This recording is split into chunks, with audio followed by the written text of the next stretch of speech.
The storm outside had just moved in, the wind howling like a banshee. I huddled on the couch, clutching a warm mug of tea as if it were my only lifeline in the midst of the storm. My husband was out of town for a business trip, leaving me alone in our creaky old house. The solitude was unsettling, but I reassured myself that our security system would keep me safe. The security cameras, an array of vigilant electronic eyes, were my only companions. They adorned the corners of the living room, kitchen, and even the hallway. Monitors displaying each camera's feed were my connection to the outside world. As long as those cameras were on, I felt a semblance of security. With a sigh, I shifted my gaze to the largest monitor, which displayed the front door camera's view.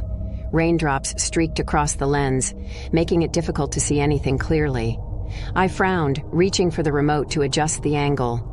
Just as I did, a flash of lightning illuminated the front porch, revealing a figure standing on my doorstep. My heart pounded, and the mug slipped from my fingers, shattering on the floor. My breath caught in my throat as I stared, paralyzed by fear.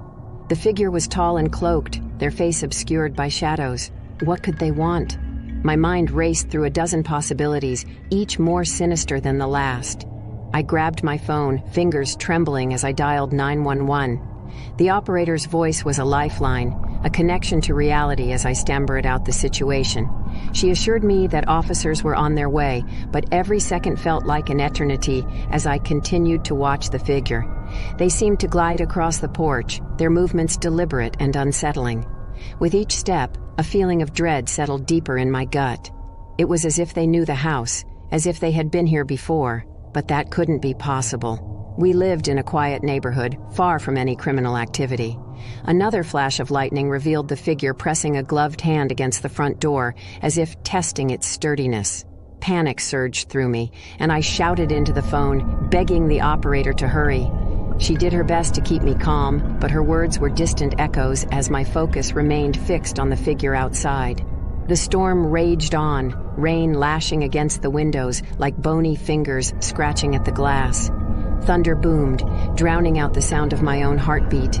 When the lightning flashed again, the figure was no longer on the porch. My breath caught, and I frantically scanned the area around the front door. There they were, inside the house. The hallway camera showed their silhouette moving slowly, deliberately toward the living room. My hands shook as I gripped the phone, torn between staying put and fleeing out the back door. But where could I run to in this storm? The figure reached the end of the hallway, and I held my breath, praying that the police would arrive in time. They stepped into the pool of light cast by the living room lamp, and my heart nearly stopped. Their face was a pale mask, eyes gleaming with a malevolent intensity. I let out a scream, a raw and primal sound, as they turned their head to the camera.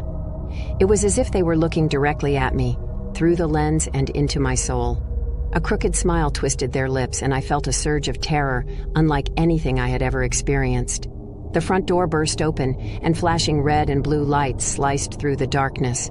The figure spun around, their eyes widening in surprise before they lunged toward the window, shattering the glass with a deafening crash. I shrieked, scrambling off the couch and stumbling toward the back door. Officers flooded into the house, shouting commands as they pursued the intruder. I made it to the back door, flinging it open and stumbling out into the rain-soaked yard.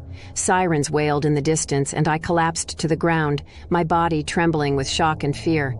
In the end, they caught the intruder. They were nothing more than a criminal, a person with ill intentions. But the memory of that face, that smile, haunted my dreams for years to come. The security cameras, once my protectors, had become conduits for the horror that had invaded my home. Even now, in the safety of daylight, I shudder at the thought of those gleaming eyes that stared into the depths of my soul.